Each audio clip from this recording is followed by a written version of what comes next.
Hi everyone, welcome to Clinical Pharmacy and Beyond. In this video, we want to discuss a major drug interaction between pioglitazone and gemfibrozil. Pioglitazone is a medication used for treatment of type 2 diabetes, and gemfibrozil is a lipid-lowering agent. When co-administered together, the blood levels of pioglitazone can be actually doubled. Let's see how to manage this interaction. Are their co-administration contraindicated? Let's see.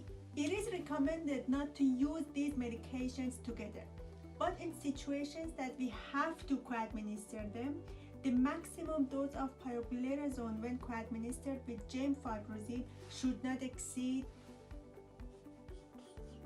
15 milligrams. Don't forget that. If you enjoyed this video, please like, subscribe and share. Thank you.